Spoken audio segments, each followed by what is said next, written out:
അസ്സലാമലൈക്കും.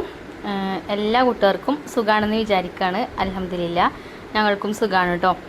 അപ്പോൾ നമുക്കിന്ന് നാളെ നോമ്പാണല്ലോ. അപ്പോൾ നോമ്പിനുള്ള കുറച്ച് ഒരുക്കങ്ങളൊക്കെ ഞാൻ ചെയ്തു വെച്ചതൊക്കെ ആണ് കേട്ടോ ഇന്നത്തെ വീഡിയോയിൽ കാണിക്കുന്നത്. ഒരുപാട് കാര്യങ്ങളൊന്നും ഞാൻ ചെയ്ത് വെക്കലില്ല കേട്ടോ. കുറച്ച് കാര്യങ്ങളൊക്കെ ചെയ്തു വെക്കും. എന്നാൽ പിന്നെ നമുക്ക് കുക്കിങ്ങിനൊക്കെ എളുപ്പമാവും. പെട്ടെന്ന് കിച്ചണിൽ വന്ന് പെട്ടെന്ന് കുക്കിങ്ങും കാര്യങ്ങളൊക്കെ തീർക്കുക. നോമ്പ് തുറക്കുന്ന സമയത്ത് എല്ലാവർക്കും അറിയാലോ, തിരക്കേക്കാരം. പിന്നെ സാധാ ഫുഡ് ഉണ്ടാക്കുന്ന പോലെയല്ലല്ലോ. തുറക്കുന്ന സമയത്ത് കുറച്ച് വിഭവങ്ങളൊക്കെ നമ്മൾ ഉണ്ടാക്കുമല്ലോ, ഒരുപാടൊന്നും ഇല്ലേലും. അപ്പം കുറച്ച് കാര്യങ്ങളൊക്കെ ചെയ്ത് വെക്കണതുണ്ട്. അപ്പോൾ അതൊക്കെയാണ് കേട്ടോ ഇന്നത്തെ വീഡിയോയിൽ കാണിക്കുന്നത്. അപ്പോൾ ഇതാ ഞാൻ നമ്മളെ കിച്ചണത്തെ നനച്ചുള്ളിയൊക്കെ ഇന്നലെയാണ് കേട്ടോ കഴിഞ്ഞത്. അപ്പോൾ കുറേ പാത്രങ്ങളൊക്കെ ഇങ്ങനെ ബോട്ടിൽസും അതേപോലെ പാത്രങ്ങളൊക്കെ കഴുകാണ്ടായിനി. പാത്രങ്ങളൊക്കെ കഴുകി ഉണക്കി അതൊക്കെ ഞാൻ അടുക്കി വെച്ചിട്ടുണ്ട് റാക്കുമ്മൽ. പിന്നെ കുപ്പികളൊക്കെ ലാസ്റ്റാണ് കഴുകിയത്. അപ്പോൾ അത് പുറത്തത്തെ അടുപ്പത്ത് കൊണ്ടുപോയി വെച്ചേക്കേനും. എന്നാൽ പിന്നെ കാറ്റ് കിട്ടിയാൽ പെട്ടെന്ന് ഉണങ്ങും. എന്നാൽ പിന്നെ അതിൻ്റെ ഉള്ളിൽ അങ്ങനെ പിന്നെ തുടച്ചെടുക്കേണ്ട ആവശ്യമില്ല. മറ്റേത് ഉണങ്ങിയ കഷ്ണം കൊണ്ട് നല്ലോണം തുടച്ചെടുക്കണം. ഉള്ളിലൊക്കെ വെള്ളത്തിൻ്റെ നനവ് ഉണ്ടെന്നുണ്ടെങ്കിൽ നമ്മൾ ഇട്ട് വെക്കുന്ന സാധനങ്ങളൊക്കെ പെട്ടെന്ന് പൂപ്പൽ വന്ന് കേടുവരും. അപ്പോൾ നല്ലോണം വെള്ളമൊക്കെ വറ്റി നല്ലോണം ഉണങ്ങിയിട്ടുണ്ട് കേട്ടോ ബോട്ടിലുകളൊക്കെ. ഇനിയിപ്പോൾ ഇതൊക്കെ ഫില്ല് ചെയ്യണം. അപ്പോൾ ചോറ് ഞാൻ അടുപ്പത്തിട്ടിട്ടുണ്ടായിരുന്നു. ചോറ് വെന്തിട്ടുണ്ട് കേട്ടോ.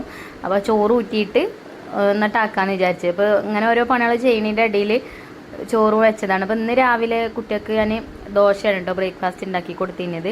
അപ്പോൾ അതുതന്നെയാണ് ഒരു സ്കൂൾക്കും കൊണ്ടുപോയത്. ഒരുക്ക് ദോശ മതി എന്ന് പറഞ്ഞപ്പോൾ പിന്നെ ഞാൻ ചോറപ്പം വെച്ചിട്ടില്ലേന്. പിന്നെ എൻ്റെ ബാക്കിയുള്ള ക്ലീനിങ്ങും കാര്യങ്ങളൊക്കെ കഴിഞ്ഞതിന് ശേഷമാണ് പിന്നെ ചോറൊക്കെ വെക്കണം കേട്ടോ. അപ്പോൾ ഇനി അതിൻ്റെ ഇടയിൽ കൂടെ നമുക്ക് നാളേക്കുള്ള കാര്യങ്ങളും ചെയ്തു വെക്കാം. ഒക്കെ അടുക്കി പെറുക്കി വെക്കാനൊക്കെ ഉണ്ട്. ക്ലീനിങ്ങൊക്കെ കഴിഞ്ഞിട്ടുള്ളൂ. പിന്നെ ബോട്ടിലാളും കാര്യങ്ങളൊക്കെ തന്നെ ഉള്ളൂ കേട്ടോ അടുക്കി പെറുക്കി വെക്കാൻ. അല്ലാത്തൊക്കെ കഴിഞ്ഞിട്ടുണ്ട്. പിന്നെ അവിടെ കിച്ചണിൽ ഒരു പണിയും കൂടെ ബാക്കിയുണ്ട് കേട്ടോ. ഈ ജനൽ ഞാൻ ബാബുവിനോട് പെയിൻറ്റ് അടിച്ചു തരുമോ ചോദിച്ചിനി. പെയിൻറ്റ് ഇവിടെ ഉണ്ട്. അപ്പം ഞാൻ എൻ്റെ ബാക്കിയുള്ള പണികളൊക്കെ തീരുമ്പോൾ തന്നെ റെഡിയാക്കി തരേണ്ടതെന്നൊക്കെ പറഞ്ഞു കേട്ടോ. അപ്പോൾ അത് ഇതുവരെ റെഡിയായിട്ടില്ല. അപ്പോൾ ഇനി ഞാൻ തന്നെ ചെയ്യേണ്ടി വരും ചിലപ്പം. പിന്നെ അതേപോലെ ബാബുവിൻ്റെ കട എന്ത് കടയാണ് ചോദിച്ചിനി. അത് ജ്യൂസിൻ്റെ ആണ് കേട്ടോ. ചെറിയൊരു കടയാണ്, ഫ്രഷ് ജ്യൂസിൻ്റെ. ഇപ്പോൾ നോമ്പല്ലേ, അപ്പം പകലൊന്നും ഉണ്ടാവില്ല. ഉച്ച കഴിഞ്ഞിട്ട് എണ്ണക്കടികളോ അല്ലെങ്കിൽ സോഡ അങ്ങനെയുള്ളതൊക്കെ ഇക്കാരട്ടോ ഉണ്ടാവുക. നോമ്പ് കഴിഞ്ഞാൽ പിന്നെ കരിമ്പ് ജ്യൂസ് അതേപോലെ അവിൽ മിൽക്ക് ഫ്രഷ് ജ്യൂസൊക്കെ ഉണ്ടാവും. പിന്നെ ഈ ഉപ്പിലിട്ടതൊക്കെ ഉണ്ടാവില്ലേ, മാങ്ങ നെല്ലിക്ക അരിനെല്ലിക്ക അങ്ങനത്തെ ഒക്കെ കേട്ടോ. ക്യാരറ്റ് അങ്ങനെയുള്ള ഐറ്റംസൊക്കെ. അപ്പോൾ ബാബുവിൻ്റെ ഒരു ഫ്രണ്ടും കൂടിയിട്ടാണ് കട തുടങ്ങിയിട്ടില്ലത്. അപ്പോൾ ഒരു രണ്ടാളും ലീവിൽ വന്നതാണ്. അപ്പോൾ വെറുതെ നിൽക്കണ്ട പറഞ്ഞാണ്ടേ അങ്ങനെയാണ് കേട്ടോ. അപ്പോൾ ഇതാ ഞാൻ ഈ ചെറിയ ബോട്ടിലൊക്കെ അല്ലേ, ഇത് ഞാൻ ഈ കഴിഞ്ഞ പ്രാവശ്യത്തെ മീഷോന്ന് വാങ്ങിയതേന് കേട്ടോ. കുഴപ്പമൊന്നുമില്ല, നല്ല ബോട്ടിലാണ്. അപ്പോൾ ഞാനത് വാങ്ങിയപ്പോൾ എന്നോട് ചില കൂട്ടുകാർ പറഞ്ഞിന് ഇതിൻ്റെ അടപ്പില്ലേ തുരുമ്പ് പിടിക്കും എന്ന് പറഞ്ഞിന്. നനഞ്ഞാൽ തുരുമ്പ് പിടിക്കും. അത് ശരി തന്നെ കേട്ടോ. അപ്പോൾ കുഴപ്പമൊന്നുമില്ല. ഞാനതിന് കഴുകിയാൽ അപ്പം തന്നെ തുടച്ച് വെച്ചിന് അടപ്പ് കേട്ടോ. അതുകൊണ്ട് വല്ലാതെ തുരുമ്പും കാര്യങ്ങളൊന്നും ഇല്ല. അപ്പോൾ 2 വർഷമായി, 2ാമത്തെ വർഷമാണ് ഇപ്പോൾ നമ്മൾ യൂസ് ചെയ്യണത്. കുഴപ്പമൊന്നുമില്ല കേട്ടോ. ഇങ്ങനെയുള്ള ചെറിയ ഐറ്റംസൊക്കെ ഇട്ട് വെക്കാനേ ചെറിയ ബോട്ടിലാണ് വേണ്ടത്. വലിയ ബോട്ടിലൊന്നും ഉണ്ടാവില്ലല്ലോ, ഏലക്ക കറാമ്പൂ പട്ട അങ്ങനെയുള്ള ഐറ്റംസൊന്നും ഇട്ട് വെക്കാൻ. അപ്പോൾ ഞാൻ അതൊക്കെയാണ് കേട്ടോ ഇതിലിട്ട് വെക്കുന്നത്. അതേപോലെ ഉലുവ കടുക് അങ്ങനെയുള്ള ഐറ്റംസൊക്കെ ഇട്ട് വെക്കുക. അപ്പോൾ ഇനിയൊക്കെ ഗ്ലാസിൻ്റെ ബോട്ടിലാക്കണം എന്ന് വിചാരിക്കുന്നുണ്ട്. ഇപ്പോൾ കുറേശ്ശെ ഇങ്ങനെ വാങ്ങിച്ചാൽ മതിയല്ലോ. അങ്ങനെ കുറേശ്ശെ വാങ്ങിച്ചാണ്ടൊക്കെ ഗ്ലാസിൻ്റെ ബോട്ടിലാക്കണം. ഗ്ലാസിൻ്റെ ബോട്ടിലാണല്ലേ നല്ലത്. മറ്റേത് പിന്നെ നമ്മൾ കുടിരിക്കലുണ്ടാവൂലേ, അങ്ങനെ അന്ന് എൻ്റെ വീട്ടിൽ നിന്ന് അങ്ങനെ വാങ്ങി തന്നതേന് കേട്ടോ. അന്ന് അതന്നെ വാങ്ങിത്തരാൻ അവരെക്കൊണ്ട് കഴിയൂല. അപ്പോൾ പിന്നെ നമുക്ക് ഗ്ലാസിൻ്റെ തന്നെ വേണമെന്നൊന്നും പറയാൻ പറ്റൂലല്ലോ. അപ്പോൾ പിന്നെ അതിട്ട് ഒഴിവാക്കാൻ തോന്നൂല്ല. എൻ്റെ ഉപ്പ വാങ്ങി തന്നതാണ് അതൊക്കെ. അപ്പോൾ അതൊരു ഓർമ്മയാണ്. പിന്നെ എന്നാൽ വലിയ കുഴപ്പമൊന്നുമില്ല, കേടൊന്നുമില്ല. അപ്പോൾ പിന്നെ ഞാനങ്ങനെ അത് ഒഴിവാക്കിയിട്ടില്ല കേട്ടോ. പ്ലാസ്റ്റിക്കിൻ്റെ ബോട്ടിലുകളില്ലേ അത്. ഈ അണ്ടിപ്പരിപ്പ് മുന്തിരി അങ്ങനെയുള്ള ഐറ്റംസൊക്കെ ഇതേപോലെ ബോട്ടിലാക്കി കാണുന്നിടത്ത് വെച്ചാൽ അത് കഴിയണ വഴി അറിയില്ല കേട്ടോ. മക്കൾ എടുത്ത് തിന്നും. നേരെ മറിച്ച് നെയ്ച്ചോറിലോ ബിരിയാണിയിലോ അല്ലെങ്കിൽ പായസത്തിലൊക്കെ നമ്മൾ അണ്ടിപ്പരിപ്പ് മുന്തിരി ഇട്ടാൽ അതൊക്കെ എടുത്ത് വലിച്ചെറിയിട്ടോ. ഇങ്ങനെ ബോട്ടിലാക്കി വെച്ചാൽ അത് കണ്ട പോലെ എടുത്ത് തിന്നും. അപ്പോൾ ഒരിക്കൽ നല്ല ഇഷ്ടമാണ്. ഓരോ മാത്രം പറയണ്ട, ഞാനും അങ്ങനെ തന്നെയാണ് കേട്ടോ. ഈ ഗ്ലാസിൻ്റെ ബോട്ടിലല്ലേലും നമ്മൾ സാധനങ്ങളാക്കി വെച്ചാലോ കാണാൻ തന്നെ ഒരു ഭംഗിയാണല്ലേ, നല്ല തെളിഞ്ഞിങ്ങനെ കാണുമ്പോഴേ ഒരു ഭംഗിയാണ്. അപ്പം അതൊക്കെ ബോട്ടിലാക്കി വെച്ചു. പിന്നെ ടാങ്ക് ഉണ്ട്. ഇതൊക്കെ ഇപ്പോൾ ബാബു വന്നാൽ അങ്ങനെ ഓർഡർ ചെയ്തതേന് കേട്ടോ. ഞാൻ പിന്നെ അതൊന്നും എടുത്തിട്ടില്ലേനി, ഇനിയൊക്കെ നോമ്പിന് എടുക്കാമെന്ന് വിചാരിച്ചിട്ട്. അതേപോലെ തന്നെ നിഡോൻ്റെ പാൽപ്പൊടി ഉണ്ട്. അപ്പോൾ അതൊക്കെ ഇതേപോലെ ഗ്ലാസിൻ്റെ ഓരോ ബോട്ടിലാക്കിയിട്ട് വെക്കുന്നുണ്ട്. ഇപ്പോൾ പിന്നെ ചായക്ക് നമ്മൾ പാല് വാങ്ങണോണ്ട് പാലുണ്ടാവും. അപ്പോൾ പാൽപ്പൊടി വല്ലാതെ എടുക്കില്ല. ഇനിയിപ്പോൾ നോമ്പാകുമ്പോൾ നമുക്ക് ജ്യൂസ് ഉണ്ടാക്കണം, അതേപോലെ തരിക്കഞ്ഞി പിന്നെ ചായ ഒക്കെ ഉണ്ടാക്കണ്ടേ. അപ്പോൾ പാല് നല്ലോണം വേണ്ടി വരും. അപ്പോൾ എടുക്കാൻ വിചാരിച്ചിട്ട് പാൽപ്പൊടി അങ്ങനെ എടുത്ത് വെച്ചത് കഴിഞ്ഞിട്ട് ഞാൻ പിന്നെ അതൊക്കെ ബോട്ടിലാക്കി വെച്ച്. ഇനിയിപ്പോൾ അതാ ചായപ്പൊടി, ഇതും ബാബു ഓർഡർ ചെയ്ത കിറ്റിലുണ്ടായിനേതാട്ടോ. അത് നല്ല ചായപ്പൊടിയാണ്, വലിയ തരിയുള്ള ചായപ്പൊടിയില്ലേ അതാട്ടോ. അപ്പോൾ അത് ഞാനിവിടെ എടുത്ത് വെച്ചുണ്ട് കുറച്ച്. അപ്പോൾ അതിൻ്റെ ബാക്കിയുള്ളത് വേറൊരു ബോട്ടിലാക്കിയിട്ട് അങ്ങനെ വെച്ചു. പിന്നെ ഈത്തപ്പഴം അങ്ങനെ ആവശ്യമുള്ള സാധനങ്ങളൊക്കെ ഇതേപോലെ ബോട്ടിലാക്കി വെക്കുന്നുണ്ട്. പിന്നെ എന്നോട് നമ്മളെ സബ്സ്ക്രൈബേഴ്സിൻ്റെ ചില കൂട്ടുകാർ ചോദിച്ചിനിയും ഈ മസാല മല്ലിൻ്റെ റെസിപ്പി കാണിക്കുമെന്ന് ചോദിച്ചിനി. അപ്പോൾ മല്ലിൻ്റെ അടുത്ത് പൊടിച്ച് വെച്ചതുണ്ട് കേട്ടോ. അപ്പോൾ അത് തീരാനാവുമ്പം ഞാൻ പൊടിക്കുമ്പോൾ കാണിക്കുന്നുണ്ട്. അപ്പോൾ ഇന്ന് ഞാൻ ജീരകം വറുത്ത് പൊടിക്കുന്നത് കാണിക്കുന്നുണ്ട്. അതിക്ക് കുറച്ച് ഇൻഗ്രീഡിയൻസ് ഒക്കെ നമ്മൾ സാധാരണ ചേർക്കുന്ന ഇൻഗ്രീഡിയൻസ് അല്ലാതെ കുറച്ച് ഇൻഗ്രീഡിയൻസും കൂടെയൊക്കെ ചേർത്ത് കഴിഞ്ഞാൽ നല്ല ടേസ്റ്റുള്ള കറി ഉണ്ടാക്കട്ടെ. നമുക്ക് ബീഫ് കറി ആണെങ്കിലും ചിക്കൻ കറി ആണെങ്കിലും മട്ടൻ കറി ആണെങ്കിലും ഒക്കെ നമ്മളിവിടെ കറി ഉണ്ടാക്കുമ്പോൾ നമ്മൾ അടുത്ത വീട്ടിലേക്ക് സ്മെല്ലടിക്കും, അത്ര സ്മെല്ലുണ്ടാവും കേട്ടോ. അപ്പോൾ ആദ്യം അതിൽ കാണിക്കുന്നുണ്ട്. അതേപോലെ ബീഫ് കറിക്കും ചിക്കൻ കറിക്കൊക്കെ രുചി കൂട്ടാനുള്ള സംഭവങ്ങളൊക്കെ, പിന്നെ ഇഞ്ചി വെളുത്തുള്ളി അങ്ങനത്തെ ഒക്കെ പേസ്റ്റാക്കി വെക്കുന്നതൊക്കെ. പിന്നെ അങ്ങനെ കുറേ ദിവസത്തിനുള്ളതൊന്നും ഞാൻ റെഡിയാക്കി വെക്കലില്ല കേട്ടോ. കുറച്ച് കാര്യങ്ങളൊക്കെ റെഡിയാക്കി വെക്കും, അത്രയൊക്കെ ഉള്ളൂ. പിന്നെ ഇഞ്ചി വെളുത്തുള്ളി പേസ്റ്റ്, അതേപോലെ തേങ്ങ വറുത്തെക്കുക അങ്ങനെ കേട്ടോ. സ്ക്വാഷും കാര്യങ്ങളൊന്നും ഞാൻ ഉണ്ടാക്കലില്ല. അപ്പോൾ ഇതാ നമ്മളെ ബോട്ടിൽസൊക്കെ ഫില്ല് ചെയ്തു. ഇനി ഇതാ അതാത് സ്ഥാനത്തേക്ക് കൊണ്ടുപോയി വെക്കണം. അപ്പോൾ ഇവിടെയൊക്കെ നല്ല തുടച്ച് വൃത്തിയാക്കി നല്ല നീറ്റാക്കിയതാട്ടോ. ഞാൻ ഒക്കെ വെള്ളം ഒഴിച്ച് തന്നെ കഴുകി വൃത്തിയാക്കി എടുത്തതാണ്. അപ്പോൾ ഇനി നമ്മളിപ്പോൾ ഫില്ല് ചെയ്ത ബോട്ടിൽസൊക്കെ അതാത് സ്ഥാനത്തേക്ക് എടുത്ത് വെക്കട്ടെ. പിന്നെ നിങ്ങൾക്ക് കിച്ചണിൽ അടപ്പിട്ടൂടെ, ഡോറ് വെച്ചൂടെ എന്നൊക്കെ പറയലുണ്ട്. ഈ ബോക്സ് ആക്കിയിട്ട് അങ്ങനെ ഡോറൊക്കെ വെച്ചൂടെ എന്നൊക്കെ. ഇൻഷാ അല്ലാഹ് ചെയ്യണേ, ഒക്കെ ആക്കും പോലെ ചെയ്യാമെന്ന് വിചാരിച്ചിട്ടാട്ടോ. അപ്പം നമ്മൾ ലോണൊക്കെ എടുത്തുകൊണ്ടാണ് വീട് ഉണ്ടാക്കിയത്. അപ്പം നമുക്ക് പിന്നെ പൈസ കിട്ടുകയാണെങ്കിലും നമ്മളെ കടങ്ങളൊക്കെ വീട്ടണ്ടേ. ഒക്കെ വീട്ടിയിട്ട് എന്നിട്ട് വേണം ഇനി ഓരോ ജോലികൾ ചെയ്യാനെന്ന് വിചാരിച്ചിട്ടാട്ടോ. അല്ലാതെ പൈസ പാത്തിച്ചാണ് നമ്മൾ പണികൾ ചെയ്യാതെ നിൽക്കല്ലേ. അപ്പോൾ ഞാൻ അത് പറയണത് എന്താ വെച്ചാൽ ഈ വീഡിയോയിൽ കമൻറ്റ് ഉണ്ട് കേട്ടോ. അങ്ങനെയൊക്കെ എന്താ നിങ്ങൾക്ക് എന്താ ഇത് ചെയ്തുകൂടെ ഇത് ചെയ്തുകൂടെ എന്നൊക്കെ നമുക്ക് ആഗ്രഹങ്ങളുണ്ട്. പക്ഷേ ചെയ്യാനുള്ള അവസരങ്ങളും കൂടെ ഒത്തുവരട്ടെ എന്ന് വിചാരിച്ചിട്ടാണ്.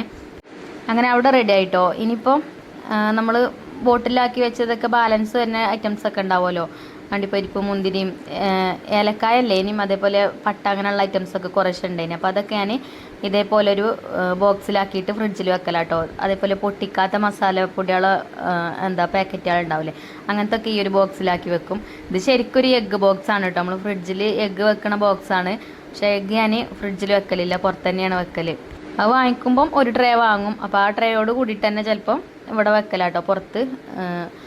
പിന്നെന്താ അതേപോലെ നമ്മൾ ഉപയോഗിക്കണ മസാലപ്പൊടികൾ ഉണ്ടാവില്ലേ, പൊട്ടിച്ച പാക്കറ്റുകളൊക്കെ, അതും അതേപോലെ വേറൊരു ബോക്സിലാക്കിയിട്ട് വെക്കും. പിന്നെ നമുക്ക് ആവശ്യം ഉണ്ടാകുമ്പോൾ ഫ്രിഡ്ജിൽ നിന്ന് എടുത്തു കൊണ്ടുവരും.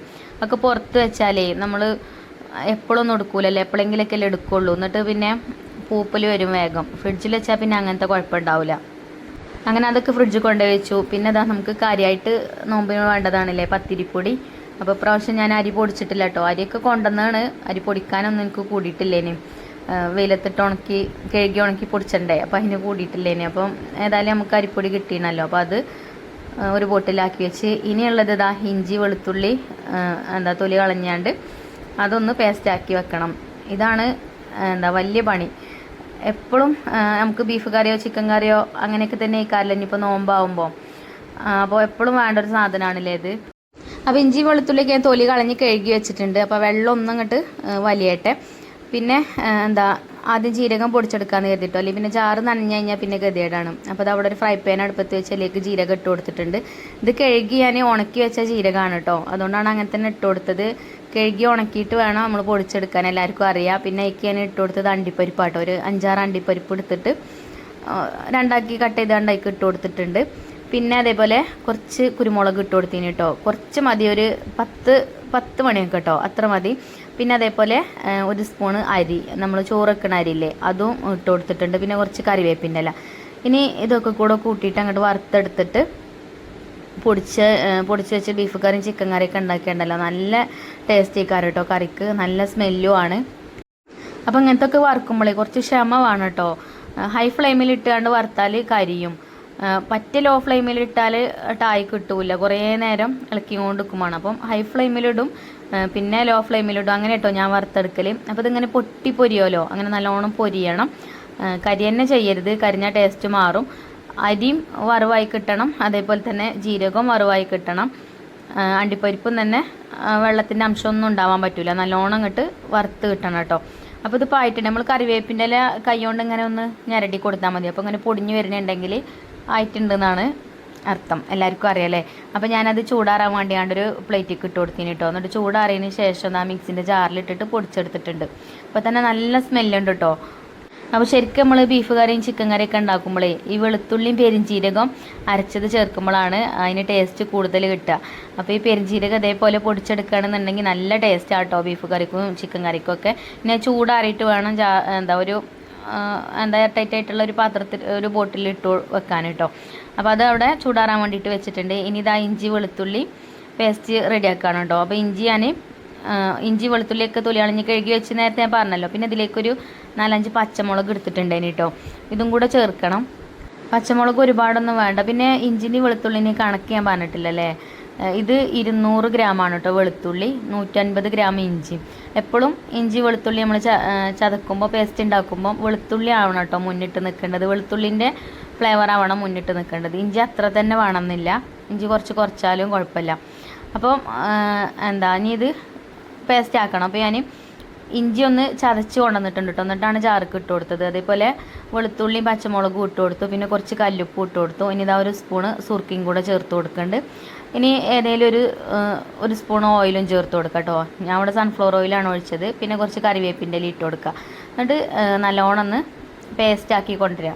എന്താ ഇഞ്ചി വെളുത്തുള്ളി പേസ്റ്റ് ഇവിടെ റെഡി ആയിട്ടുണ്ട്. ഇനി വേണമെന്നുണ്ടെങ്കിൽ കുറച്ച് മഞ്ഞൾപ്പൊടിയും കൂടെ ചേർക്കണമെങ്കിൽ ചേർക്കാം കേട്ടോ. ഞാൻ മഞ്ഞൾപ്പൊടി ഒന്നും ചേർത്തിട്ടില്ല. പിന്നെ ഇത് കുറേ ദിവസത്തിനൊന്നും ഉണ്ടാവില്ല, എന്നാലും ഒരാഴ്ചക്കൊക്കെ ഉണ്ടാവും കേട്ടോ. ഇനി നമ്മൾ ബീഫ് കറിയും ചിക്കൻ കറിയൊക്കെ ഉണ്ടാക്കുമ്പോൾ ഇതൊന്ന് കുറേശ്ശെ എടുത്താണ്ട് അതിക്ക് ഇട്ട് കൊടുത്താൽ മതി. അപ്പോൾ പെട്ടെന്ന് പോയാണ്ട് ഇഞ്ചിയും വെളുത്തുള്ളിയും തൊലി കളയാൻ നിൽക്കും വേണ്ട. പിന്നെ കുറേ ഉണ്ടാക്കി വെക്കണമെങ്കിൽ അങ്ങനെയും ചെയ്യാം കേട്ടോ. അപ്പോൾ ജോലിക്ക് പോകണ വീട്ടമ്മമാരൊക്കെ ഉണ്ടാവുമല്ലോ, അപ്പം പെട്ടെന്ന് വന്നിട്ട് കാരണം കുക്കിങ്ങും കാര്യങ്ങളൊക്കെ ചെയ്യുക. അപ്പം കുറച്ചധികം ഉണ്ടാക്കി വെച്ചാൽ കുഴപ്പമില്ല, കേടും വരില്ല. ഫ്രിഡ്ജിലല്ലേ നമ്മൾ വെക്കണത്. അപ്പോൾ കേട് വരാതെക്കാനാണ് നമ്മൾ ഉപ്പും അതേപോലെ സുർക്കിയൊക്കെ നമ്മൾ ഇതിലേക്ക് ചേർത്തത് കേട്ടോ. അപ്പോൾ ഞാൻ ഇതേപോലെ തന്നെയാണ് ചെയ്യൽ. നമ്മളെ വീഡിയോ കാണുന്ന കൂട്ടുകാർക്ക് അറിയാം, സ്ഥിരമായിട്ട് വീഡിയോ കാണുന്ന കൂട്ടുകാർക്ക് അറിയാം, ഞാൻ അതേപോലെ ഉണ്ടാക്കി വെക്കലുണ്ട് എപ്പോഴെങ്കിലുമൊക്കെ കേട്ടോ. പിന്നെ ആ ജാറിൽ കുറച്ചുണ്ട് കേട്ടോ, അത് നമുക്കിപ്പം ബീഫ് കറി ഉണ്ടാക്കണം. അപ്പോൾ എടുക്കാമെന്ന് കരുതിയിട്ട് തുടച്ചൊന്നും ഞാൻ ഇട്ട് കൊടുത്തിട്ടില്ല. അപ്പം ഇതിന് നമുക്ക് ഫ്രിഡ്ജിൽ കൊണ്ടുപോയി വെക്കാം. പിന്നെ നമ്മൾ ജീരകം പൊടിച്ച് വെച്ച് കഴിഞ്ഞാലോ, ജീരകം ചൂടാറിയിട്ടുണ്ട് കേട്ടോ, ജീരകത്തിൻ്റെ പൊടി. അപ്പോൾ അതും ഇതേപോലെ ഈ ബോട്ടിലാക്കി വെക്കുകയാണ്. അപ്പോൾ ചിക്കൻ കറിക്കും ബീഫ് കറിക്കൊക്കെ രുചി കൂട്ടാൻ പറ്റിയിട്ടുള്ള ടിപ്സുകളാണ് കേട്ടോ അതൊക്കെ. അപ്പോൾ ഒന്ന് ട്രൈ ചെയ്ത് നോക്കുകൊണ്ട്. പിന്നെ ബീഫ് കിട്ടിയിട്ടുണ്ടേനും. അപ്പോൾ ഇനിയിപ്പോൾ നാളെ മുതൽ നോമ്പല്ലേ, അപ്പോൾ ഞാൻ കുറച്ച് ബീഫ് മാറ്റി വെച്ചിന് കേട്ടോ, 2-3 പാത്രത്തിലേക്ക് ആക്കിയാണ്. കുറച്ചിപ്പോൾ കറി വെക്കല്ലേ വരട്ടാണ് കേട്ടോ ഞാൻ, അത് ഒരു പാത്രത്തിലുണ്ട്. പിന്നെ ഇപ്പോൾ ഞാൻ ഈ ബോക്സിലാക്കി വെച്ചത് ഇതിനിപ്പം കറി വെക്കാനൊക്കെ ചിലപ്പോൾ പത്തിരിക്കൊന്നും കറി വെക്കാനൊന്നും ഇല്ലെങ്കിൽ അപ്പോൾ എടുക്കാനാട്ടോ. പിന്നെ എല്ലില്ലാത്ത പീസ് നോക്കിയാണ്ട് ഇപ്പം ഞാൻ കഴുകണത് എല്ലില്ലാത്ത പീസ് നോക്കിയിട്ട് ഉള്ള ചിക്കനല്ല ബീഫ് ഒരു പാത്രത്തേക്ക് ഇട്ട് കൊടുത്തിന്. അപ്പോൾ അത് കഴുകി ഒരു കുക്കർക്ക് ഇട്ട് കൊടുക്കുന്നുണ്ട് കേട്ടോ. അതെന്തിനാ വെച്ചാൽ നമ്മൾ സമൂസയും കട്ട്ലേറ്റും ഒക്കെ ഉണ്ടാക്കൂലേ, അപ്പം ആ ഫില്ലിങ്ങൊക്കെ കുറച്ച് ചേർക്കാനാണ് കേട്ടോ. അങ്ങനെ ആകുമ്പോൾ നല്ല ടേസ്റ്റ് ആണല്ലോ. സമൂസയാണെങ്കിലും ഫില്ലിങ് ടേസ്റ്റ് ഉണ്ടെങ്കിൽ സമൂസയും ടേസ്റ്റ് ഉണ്ടാവും, അതേപോലെ കട്ട്ലേറ്റും എന്താ ഉണ്ടാക്കണമെന്ന് വെച്ചാൽ അതിൻ്റെ ഫില്ലിങ് ടേസ്റ്റ് ഉണ്ടെങ്കിൽ നല്ല ടേസ്റ്റ് ആയിക്കാരം. അപ്പം ഇനി എന്തായാലും പലഹാരങ്ങളൊക്കെ നമുക്ക് ഉണ്ടാക്കേണ്ടി വരും. അപ്പോൾ ഇതങ്ങനെ കുറച്ച് മസാലപ്പൊടികളൊക്കെ ഇട്ടാണ്ട് അങ്ങനെ വേവിച്ചെടുക്കട്ടെ ഞാൻ. എന്നിട്ട് നല്ലോണം വേവണ്ട, കുറച്ചൊന്ന് വന്നിട്ട് ഒന്ന് പൊരിച്ചെടുക്കും കൂടെ ചെയ്യും. എന്നിട്ട് ക്രഷ് ചെയ്താണ്ട് ഒരു പാത്രത്തിലാക്കിയിട്ട് ഫ്രിഡ്ജിൽ വെക്കും. എന്നാൽ പിന്നെ കുറേശ്ശെ അതിന് എടുത്താൽ മതി. ചിക്കനും അതേപോലെ തന്നെ ചെയ്യാം കേട്ടോ. അപ്പോൾ ചിക്കൻ്റെ അടുത്തില്ലേനും ബീഫാണ് ഇപ്പോൾ ഉള്ളത്, അപ്പോൾ ഉള്ളത് അങ്ങനെ ആക്കി വെച്ചു. പിന്നെ ഇപ്പോൾ കറി വെക്കാനുള്ള ബീഫ് എടുത്താണ്ട് കറിയല്ല കേട്ടോ വരട്ടാണ് ഞാൻ ബീഫ്. അപ്പോൾ അത് കുക്കർക്ക് ഇട്ട് കൊടുത്താണ്. പിന്നെ അതിലേക്കുള്ള ഇഞ്ചി വെളുത്തുള്ളി പേസ്റ്റും നമ്മളിപ്പോൾ ഉണ്ടാക്കി വെച്ചുണ്ടായിനല്ലോ ആ ജാറിൽ വെള്ളം ഒഴിച്ചാണ്ട് അതിക്ക് ഒഴിച്ചു കൊടുത്തു കേട്ടോ. പിന്നെ ചെറിയ ഉള്ളി ചതച്ചതും കറിവേപ്പിൻ്റെ മസാലപ്പൊടികളൊക്കെ ഇട്ട് കൊടുക്കുന്നുണ്ട്. അപ്പം ഇനി അത്താഴത്തിനും നമുക്ക് ചോറൊക്കെ ആണെങ്കിൽ അതിക്ക് കൂട്ടാനൊക്കെ വേണ്ടേ. ഇവിടെ പെലച്ചക്ക് ചോറ് കഴിക്കുന്ന ആൾ ഞാനാണ് കേട്ടോ. കുട്ടികളൊന്നും അങ്ങനെ ചോറ് കഴിക്കലില്ല. ഓൾക്ക് എന്തെങ്കിലും ചായക്ക് കടി ഉണ്ടാക്കി കൊടുത്താൽ മതി, അപ്പോൾ അങ്ങനെ എന്തെങ്കിലുമൊക്കെ മതി. പത്തിരി ഉണ്ടെങ്കിൽ പിന്നെ ഇനി അങ്ങനെ പത്തിരിയും കഴിക്കും, അങ്ങനെയൊക്കെയാണ് കേട്ടോ. അപ്പോൾ ബീഫ് ഞാനിതാ ഒക്കെ മസാലപ്പൊടികളൊക്കെ ഇട്ട് നമ്മളിപ്പോൾ ഉണ്ടാക്കിയ സ്പെഷ്യൽ ജീരക മസാല ഉണ്ടല്ലോ, അതും മസാലപ്പൊടി ഉണ്ടല്ലോ, അതും ഇട്ട് കൊടുത്തിട്ടോ. അതൊക്കെ ഇട്ട് കൊടുത്താണ്ട് നല്ലോണം മിക്സാക്കി ഇതാ വേവിക്കാനായിട്ട് വെച്ചിട്ടുണ്ട്. കുക്കർ വിസിലടിച്ചപ്പോൾ നല്ല സ്മെല്ലുണ്ടായിന് കേട്ടോ. അപ്പോൾ ജീരകം നിങ്ങൾ പൊടിക്കുമ്പോൾ അതേപോലെ പൊടിച്ച് വെക്കൊണ്ട്. പിന്നെ ഞാൻ ചെയ്ത് വെക്കുക പറഞ്ഞാൽ തേങ്ങ വറുത്ത് വെക്കും. അപ്പോൾ ഞാനൊരു 2 തേങ്ങ പോയി പൊളിച്ചുകൊണ്ടെന്ന് അത് ചിരകി അതൊന്ന് വറുത്തെടുക്കുന്നുണ്ട്. അപ്പോൾ ഇത് ഇരുമ്പിൻ്റെ ചട്ടിയൊക്കെ അടുപ്പത്ത് വെച്ച് കുറച്ച് വെളിച്ചെണ്ണ ഒഴിച്ചു കൊടുത്ത് തേങ്ങ ഇട്ട് കൊടുക്കുന്നുണ്ട്. ഇത് വറുത്ത് വെച്ചാൽ സുഖമാണ്. കുറച്ച് പച്ച തേങ്ങ അരക്കും ഞാൻ, കുറച്ച് വറുത്ത തേങ്ങ അങ്ങനെ കേട്ടോ ഞാൻ അരക്കൽ ചിക്കൻ കറിക്കും ബീഫ് കറിക്കും ഒക്കെ. അതാണ് പത്തിരിക്ക് ടേസ്റ്റ്. അപ്പോൾ ഇതിക്കും അതേപോലെ കുറച്ച് ചെറിയ ഉള്ളിയും വെളുത്തുള്ളിയും ചെറുതാക്കി കട്ട് ചെയ്താണ്ട് അതും ഇട്ട് കൊടുക്കുന്നുണ്ട്. പിന്നെ ജീരകം നമ്മളിപ്പോൾ നല്ല ഒരു മസാല ഉണ്ടാക്കി വെച്ചില്ലേ, അതുകൊണ്ട് അപ്പോൾ ഇതിക്ക് ജീരകം ഇടുന്നില്ല, അല്ലെങ്കിൽ ജീരകം ഇട്ട് കൊടുക്കാം കേട്ടോ. അപ്പോൾ തേങ്ങയൊക്കെ ഇപ്പോൾ വറവായി തുടങ്ങിയിട്ടുണ്ട്. പിന്നെ അതിക്ക് കറിവേപ്പിൻ്റെ ഇട്ട് കൊടുത്തു. നല്ലോണം വറുത്തെടുക്കുന്നുണ്ട് കേട്ടോ. അതിൻ്റെ ആ വെള്ളത്തിൻ്റെ അംശമൊക്കെ പോകണം. നല്ലോണം എണ്ണ ഇങ്ങനെ കിനിഞ്ഞ് വരുന്നത് വരെ വറുക്കണം കേട്ടോ. അപ്പോഴാണ് കേടാവാതെ നിൽക്കുള്ളൂ, പിന്നെ കറിക്കും ടേസ്റ്റ് ഉണ്ടാവുള്ളൂ കേട്ടോ. അങ്ങനെ തേങ്ങയൊക്കെ നല്ലോണം വറുത്തെടുത്തതിന് ശേഷം വറവായി വന്നതിന് ശേഷം അതിലേക്ക് നമ്മൾ ഉണ്ടാക്കിയ സ്പെഷ്യൽ ജീരക മസാല 1 സ്പൂണ് ചേർത്ത് കൊടുത്തു. 1 സ്പൂണ് മുളക് പൊടിയും 1 സ്പൂണ് കാശ്മീരി മുളക് പൊടി കേട്ടോ ചേർത്തത്. 1.5 സ്പൂണ് മല്ലിപ്പൊടിയും കുറച്ച് മഞ്ഞൾപ്പൊടിയും കൂടെ ചേർത്തിട്ട് അതേപോലെ ഒന്നും കൂടെ നല്ലോണം വറുത്തെടുക്കേണ്ടത്. മസാലപ്പൊടിയുടെ പച്ചമണം മാറുന്നത് വരെ. ഈ തേങ്ങ വറുക്കുമ്പോഴും അതേപോലെ നല്ലൊരു സ്മെല്ല് വരുമല്ലോ, വറവാകുമ്പോഴാണ് ആ കറക്റ്റ് സ്മെല്ല് കിട്ടുക. അപ്പോൾ അങ്ങോട്ട് നിർത്തിയാൽ മതി കേട്ടോ. കരിയാതെ വറുത്തെടുക്കണം. ഈ ചട്ടി ഇരുമ്പിൻ്റെ നല്ല കട്ടിയുള്ള ചട്ടി ആയതുകൊണ്ട് അങ്ങനെ പെട്ടെന്നായിട്ട് അടി പിടിക്കൊന്നുമില്ല. അപ്പം അതിങ്ങനെ ഞാൻ ചെറിയ തീയിലിട്ടിട്ട് ഇളക്കി കൊടുക്കുന്നുണ്ട് കേട്ടോ. പിന്നെ നമ്മൾ ബീഫ് കുറച്ച് വേവിക്കാൻ വെച്ചിനല്ലോ നേരത്തെ, ഫസ്റ്റ് വേവിക്കാൻ വെച്ചില്ലേ, സമൂസയ്ക്കും കട്ട്ലേറ്റിക്കൊക്കെ ഉള്ള ഫില്ലിങ്ങൊക്കെ ചേർക്കാമെന്ന് പറഞ്ഞിട്ടുള്ള അത് ആയിട്ടുണ്ടായിന് കേട്ടോ. അതിൻ്റെ പ്രഷറൊക്കെ പോയി ഞാൻ തുറന്ന് നോക്കിയപ്പം ബീഫ് വെന്തിട്ടില്ല, കുറച്ചും കൂടെ ഉണ്ട് വേവാനൊക്കെ. അപ്പോൾ അതൊന്ന് എണ്ണയിലിട്ടിട്ട് ഒന്നും ഇങ്ങോട്ട് പൊരിച്ചെടുക്കണുണ്ട് ഞാൻ. ആ വെള്ളത്തിൻ്റെ നനവൊക്കെ ഒന്ന് പോകാൻ വേണ്ടിയിട്ട് ചട്ടിയിൽ ഇട്ട് കൊടുത്തോണു കേട്ടോ. അപ്പോൾ അതും ഇടയ്ക്കിടയ്ക്ക് ഇങ്ങനെ ഇളക്കി കൊടുക്കുന്നുണ്ട്. ഇപ്പോൾ അവിടെ തേങ്ങയും വറവായി തുടങ്ങിയിട്ടുണ്ട്. അപ്പോൾ ഞാൻ ഇത്ര കാര്യങ്ങളൊക്കെയാണ് കേട്ടോ ചെയ്ത് വെക്കൽ. ചിലർ സ്കോഷും കാര്യങ്ങളൊക്കെ ഉണ്ടാക്കി വെക്കുമല്ലോ, ഞാൻ അങ്ങനെയൊന്നും ചെയ്യലില്ല. അപ്പോൾ തേങ്ങ ഇപ്പം വറവായി തുടങ്ങിയിട്ടുണ്ട്. ഇതിലത്തെ വെള്ളം ഒക്കെ വറ്റി വലിഞ്ഞ് വന്നാണ് കേട്ടോ. ഇനി ഞാൻ ഫ്ലെയിം ഓഫാക്കിയിട്ട് ഒരു പാത്രത്തേക്ക് ഇട്ട് കൊടുക്കുകയാണ് ചൂടാറാൻ വേണ്ടിയിട്ട്. ചൂടാറിയതിന് ശേഷം നമുക്ക് ഇങ്ങനെ വലിയൊരു പാത്രത്തിലാക്കി വെച്ചാലും മതി. ഞാൻ എൻ്റെ അടുത്ത് വേറൊരു ബോക്സ് ഉണ്ടായിനും, ആ ഒരു ബോക്സിൽ ഇങ്ങനെ ചെറിയ ചെറിയ ബോക്സുകൾ ഇട്ട് വെക്കാം. അപ്പോൾ അതിലാക്കിയിട്ടോ ഞാൻ വെക്കണത്. എന്നാൽ നമുക്ക് ഓരോ ദിവസത്തിന് ഓരോ ബോക്സിൽ നിന്ന് എടുക്കാമല്ലോ. പിന്നെ എന്നും പത്തിരി ഒന്നും ആവില്ല, എന്നാലും അധികം ദിവസം പത്തിരി തന്നെ ഇക്കാരേനും. അപ്പോൾ അത് ചൂടാറാനൊക്കെ വേണ്ടിയിട്ട് വെച്ച്, പിന്നെ ബീഫും അതേപോലെ ചൂടാറാൻ വേണ്ടിയിട്ട് വെച്ചിട്ടുണ്ട്. ഇതും ചൂടാറിയിട്ട് വേണം ഒന്ന് ക്രഷ് ചെയ്തെടുക്കാൻ. അങ്ങനെ രണ്ടും ചൂടാറിയിട്ടോ. ചൂടാറിയതിന് ശേഷം ഇത് ഞാൻ പറഞ്ഞല്ലോ ഈ ഒരു ബോക്സിലാക്കിയിട്ടോ വെക്കുന്നത്. ഇതിക്ക് ഇങ്ങനെ കുറേശ്ശെ ഇട്ട് കൊടുത്താൽ നമുക്ക് ഓരോ ദിവസത്തിന് ഓരോന്നൊന്ന് എടുക്കാമെന്ന് വിചാരിച്ചിട്ട്. ഇത് ഫ്രീസറിലൊന്നും വെക്കണ്ട കേട്ടോ, ഫ്രിഡ്ജിൽ വെച്ചാൽ മതി.